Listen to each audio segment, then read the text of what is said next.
Dans le monde des relations humaines, nous rencontrons souvent des personnes qui ne nous valorisent pas comme elles le devraient.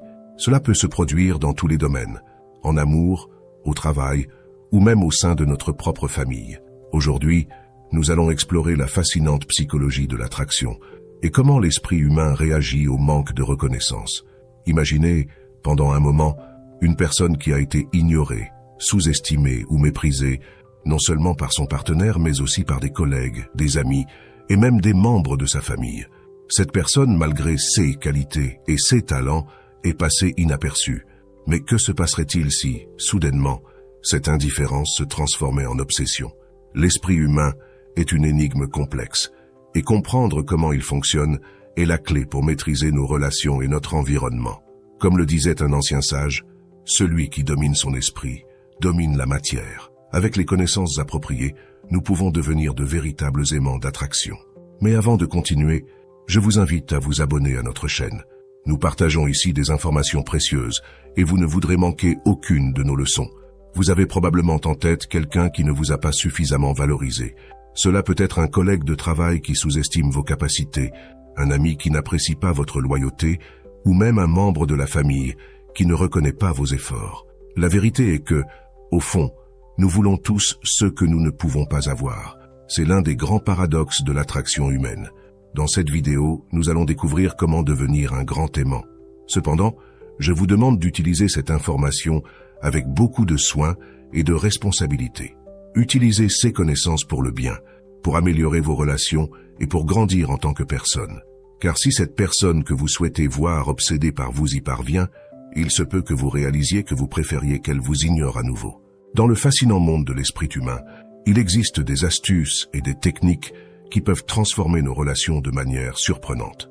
Aujourd'hui, nous allons nous plonger dans les secrets de la psychologie, de la neurologie, de la métaphysique et des lois de l'attraction et de la vibration pour comprendre comment récupérer l'attention de quelqu'un que nous avons perdu. Avez-vous déjà été avec quelqu'un qui vous prêtait beaucoup d'attention, mais soudainement, tout a changé? Si vous cherchez à ce que cette personne soit à nouveau obsédée par vous, cette vidéo est faite pour vous. Peu importe si vous avez été abandonné ou non valorisé, nous allons changer cette dynamique. La clé réside dans la transformation de la souffrance que vous avez ressentie en une puissante obsession pour vous. Tout au long de votre vie, vous rencontrerez de nombreuses personnes qui, au début d'une relation, montreront un grand intérêt pour vous. Mais avec le temps, cet intérêt peut diminuer. Que pouvez-vous faire pour maintenir l'étincelle vivante et que tout reste comme au premier jour? La réponse réside dans une technique puissante, connue sous le nom de loi de la rareté. Cette technique, couramment utilisée dans les ventes, peut être votre allié dans les relations personnelles. Mais qu'est-ce que cette technique exactement et comment pouvez-vous l'appliquer dans votre vie? La loi de la rareté repose sur le principe selon lequel les gens accordent plus de valeur à CE qui est limité ou difficile à obtenir. Appliqué aux relations, cela implique de montrer que votre temps, votre attention et votre amour sont précieux et ne sont pas disponibles de manière illimitée. Imaginez que votre attention soit comme une ressource rare. Si vous montrez que votre temps et votre énergie ne sont pas toujours disponibles, l'autre personne commencera à vous valoriser davantage. Cette technique non seulement maintient l'intérêt vivant, mais renforce également votre propre valeur dans la relation. Il est crucial d'utiliser ces connaissances avec responsabilité. Nous ne voulons pas manipuler, mais construire des relations basées sur le respect et l'appréciation mutuelle. Alors, prêtez une grande attention aux astuces psychologiques que nous allons partager. Imaginez que vous soyez dans un supermarché, marchant entre les rayons remplis de produits. Il y a un article en particulier que vous voyez chaque fois que vous y allez, toujours au même endroit, toujours disponible. Vous savez que demain il sera là de nouveau, sans changement, sans surprise. Ce produit ne génère pas d'urgence en vous, il ne suscite pas de désir immédiat. Maintenant, pensez à ces occasions spéciales où apparaît un nouveau produit, quelque chose de différent et de nouveau, mais qui ne sera disponible que pendant quelques jours. Soudain, tout le monde semble le vouloir. Personne ne veut rater l'occasion de l'obtenir. Ou considérez ces moments où un article que vous adorez entre en promotion et disparaît rapidement des étagères parce que tout le monde se précipite pour l'acheter. C'est l'essence de la loi de la rareté. Quand quelque chose est perçu comme limité ou exclusif, sa valeur augmente et les gens se précipitent pour l'obtenir. Ce principe ne s'applique pas seulement aux produits, mais aussi à nos relations personnelles. Dans les relations, il est important de se rappeler que si vous vous montrez toujours disponible, Si vous répondez immédiatement chaque fois que votre partenaire vous appelle ou vous écrit, vous pouvez perdre de la valeur à ses yeux. La disponibilité constante peut faire perdre l'intérêt, sachant que vous serez toujours là, quoi qu'il arrive. Alors, comment appliquer la loi de la rareté dans vos relations? Commencez par valoriser votre temps et votre attention. Il ne s'agit pas de jouer à des jeux, mais de montrer que votre temps est précieux et n'est pas toujours disponible. Cela vous aidera non seulement à maintenir l'intérêt de votre partenaire, mais aussi à établir des limites saines et à favoriser le respect mutuel. Tout comme les produits exclusifs du supermarché, vous devez vous valoriser et montrer que votre présence n'est pas quelque chose qui va de soi. Lorsque vous montrez que votre temps et votre attention sont précieux, les autres commencent à vous valoriser davantage. Rappelez-vous, il ne s'agit pas de manipulation, mais de reconnaître et de communiquer votre propre valeur. En faisant cela, vous renforcez non seulement vos relations, mais vous vous assurez également que l'on vous traite avec le respect et la considération que vous méritez. Dans les relations, il est facile de tomber dans le piège de dire oui à tout. Quand quelqu'un nous plaît beaucoup, nous voulons toujours être disponibles pour lui, nous adapter à ses horaires et à ses plans. Mais est-ce la meilleure manière de construire une relation saine? Il est crucial de comprendre que ne pas toujours être disponible peut avoir un effet positif sur une relation. Maintenir vos propres plans, avoir vos propres horaires et cultiver des amitiés en dehors de la relation sont des aspects essentiels pour maintenir l'intérêt et le respect mutuel. Imaginez que cette personne vous appelle et veuille vous voir, mais à ce moment-là, vous n'êtes pas disponible. Ce petit acte de ne pas toujours être à sa disposition peut éveiller sa curiosité et lui donner encore plus envie d'être avec vous. Les gens valorisent ce qu'ils ne peuvent pas obtenir facilement. Il est important de se rappeler que votre temps est précieux et qu'avoir une vie riche et pleine, en dehors de la relation, profite non seulement à vous, mais aussi à la relation elle-même. Cela démontre que vous êtes une personne indépendante et sûre d'elle, des qualités hautement attractives. C'est une leçon que beaucoup de gens apprennent à travers des expériences et des erreurs. Une personne raconte comment, dans le passé, elle a commis l'erreur d'être toujours disponible pour quelqu'un qui lui plaisait beaucoup. Elle s'adaptait à ses horaires, excusait des comportements qui ne lui plaisaient pas et disait toujours oui à tout. Cela n'a inévitablement pas bien fini. En reconnaissant et en rectifiant ses erreurs, elle a appris une leçon précieuse, l'importance de maintenir son indépendance et de se valoriser. En n'étant pas toujours disponible, elle a montré que son temps et son attention étaient précieux, ce qui, en retour, a augmenté son attrait et son respect dans la relation.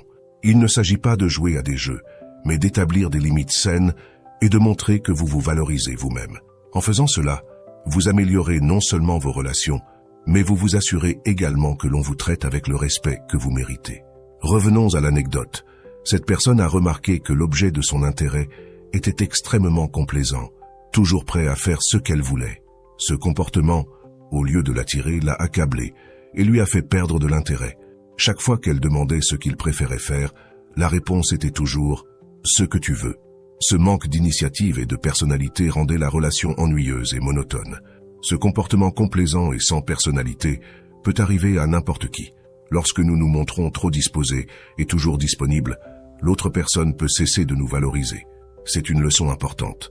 Ne mendiez pas l'amour. Au lieu de cela, valorisez-vous et montrez votre propre personnalité et vos préférences. La clé ici est d'avoir votre propre valeur. Ne vous mettez pas en position d'infériorité et ne cherchez pas à plaire en tout temps. Montrer votre véritable personnalité et avoir vos propres opinions fera que l'autre personne vous respectera et vous appréciera davantage. La valeur personnelle est quelque chose que nous devons cultiver. Lorsque vous vous valorisez, vous augmentez votre attractivité et votre prix aux yeux des autres. Il ne s'agit pas d'être arrogant, mais de reconnaître et de communiquer votre propre valeur. Il y a un secret pour attirer les gens et les rendre obsédés par vous, et ce n'est pas ce que l'on pense généralement. La clé est de devenir la meilleure version de vous-même, de devenir quelqu'un de véritablement irremplaçable. Lorsque vous vous concentrez sur l'amélioration et la prise en charge de vous-même, vous n'attirerez pas seulement cette personne qui ne vous a pas suffisamment valorisé, mais vous susciterez également l'admiration de tous ceux qui vous entourent. Les gens commenceront à se demander comment ils ont pu ignorer quelqu'un d'aussi incroyable. Imaginez prendre toute cette énergie que vous aviez l'habitude d'investir pour plaire et satisfaire les autres et la rediriger vers vous-même. Imaginez vous concentrer sur vos propres intérêts, passions et bien-être. C'est le premier pas pour devenir quelqu'un d'immensément attractif. Commencez par prendre soin de vous physiquement et fondamental. Allez à la salle de sport, maintenir une alimentation saine Et soigner votre apparence non seulement vous fera vous sentir mieux, mais élèvera aussi votre estime de soi. Lorsque vous vous sentez bien à l'intérieur, vous projetez cette confiance et cette énergie positive à l'extérieur. Mais il ne s'agit pas seulement du physique. Cultiver votre esprit est tout aussi important. Être une personne avec qui on peut avoir des conversations riches et positives vous rendra encore plus attrayant. Consacrez du temps à apprendre de nouvelles choses, à développer vos intérêts et à garder une mentalité ouverte et curieuse. Et bien sûr, nous ne pouvons pas oublier l'indépendance financière. Avoir vos propres projets, entreprendre et être financièrement indépendant vous donnera une sécurité et une confiance irrésistible. Lorsque vous n'avez besoin de personne d'autre pour vous sentir complet, c'est vous qui choisissez avec qui partager votre temps et votre énergie. Imaginez, pendant un moment, être la personne que tout le monde désire avoir à ses côtés. Devenir un véritable aimant, non seulement physiquement mais aussi mentalement et émotionnellement. Ce n'est pas seulement un rêve, c'est une réalité que l'on peut atteindre avec dévouement et concentration. Pour être cette personne que tout le monde désire, il est crucial de travailler sur différents aspects de votre vie, pas seulement sur le physique, ce qui inclut de prendre soin de votre santé et de votre apparence, mais aussi sur le mental, en gardant un esprit actif et plein de connaissances. Mais il y a un aspect souvent négligé, et tout aussi important, l'émotionnel. Qui voudrait être avec quelqu'un qui est toujours triste, déprimé ou se plaint tout le temps? Personne de sensé ne voudrait une telle compagnie. C'est pourquoi il est fondamental d'apprendre à prendre soin et à cultiver vos émotions. Si vous sentez qu'il y a des blessures émotionnelles qui doivent guérir, il est temps de travailler dessus. Il n'y a aucune honte à chercher de l'aide, à réfléchir et à améliorer votre bien-être émotionnel. Nous avons tous quelque chose à guérir, et c'est une étape nécessaire pour devenir la meilleure version de nous-mêmes. C'est ici qu'intervient la loi de l'offre et de la demande. Lorsque vous devenez cette personne irrésistible, vous n'attirerez pas seulement beaucoup de personnes, mais vous aurez aussi le pouvoir de choisir avec qui vous voulez être. Vous serez celui qui décide à qui vous permettez d'entrer dans votre vie et à qui vous ne le permettez pas. C'est un plan qui ne semble pas seulement bon, mais qui est tout à fait réalisable. Je vous invite à commencer dès aujourd'hui. Déclarez fièrement « Je suis irrésistible ». Écrivez-le dans les commentaires et affirmez votre nouvel état d'être. Lorsque vous projetez cette énergie et cette confiance, ceux qui ne vous valorisaient pas commenceront à vous admirer et à vous désirer. Cessez de mettre ces personnes sur un piédestal et mettez votre propre valeur en avant. Rappelez-vous, devenir une personne désirable ne consiste pas seulement à attirer les autres, mais à vivre une vie pleine et satisfaisante. Dans les relations de couple, il est fondamental d'arrêter de perdre du temps à poursuivre quelqu'un qui n'est pas fait pour vous. Arrêtez d'insister et d'essayer de changer cette personne qui, clairement, n'est pas pour vous. Vous vous demandez peut-être, comment savoir qui est la bonne personne? La personne qui vous convient répond à deux exigences essentielles. D'abord, elle veut être avec vous. Ensuite, elle partage votre vision de la vie. C'est simple. Si quelqu'un veut être avec vous, vous n'aurez pas besoin de la poursuivre ni de la convaincre. Cette personne sera présente et prête à construire une vie ensemble. Dans le passé, beaucoup de gens, ne remplissant pas ces conditions, ont commis l'erreur de se mettre en dessous de leur partenaire. Ils ont essayé de changer la nature de la relation, cédant constamment, essayant de tout faciliter, espérant qu'avec le temps, les choses changeraient. Le problème avec cette attitude, c'est que l'on peut se perdre soi-même dans le processus. En cédant et en essayant de s'adapter de manière excessive, vous pouvez finir par effacer votre personnalité. La personne qui a initialement attiré votre partenaire n'est plus la même, et cela peut mener à l'insécurité et à la soumission, perdant ainsi votre pouvoir personnel. D'un autre côté, il y a aussi le risque de tomber dans l'extrême opposé. Vouloir tout contrôler, poursuivre, interroger et essayer d'avoir tout sous contrôle n'est pas non plus la solution. Si la personne est la bonne pour vous, vous n'aurez pas à faire tout cela. La relation coulera de manière naturelle et simple. Alors, rappelez-vous, si quelqu'un est vraiment pour vous, vous n'aurez pas besoin de le poursuivre, ni de changer votre essence pour vous adapter. Les relations saines et véritables se construisent sur le respect mutuel et la compatibilité naturelle. J'espère sincèrement que cette vidéo vous sera d'une grande aide. Si vous connaissez quelqu'un qui pourrait bénéficier de ce message, partagez-le s'il vous plaît. Et j'aimerais connaître votre avis. Avez-vous déjà poursuivi quelqu'un? Voulez-vous que quelqu'un soit obsédé par vous? Faites-le moi savoir dans les commentaires.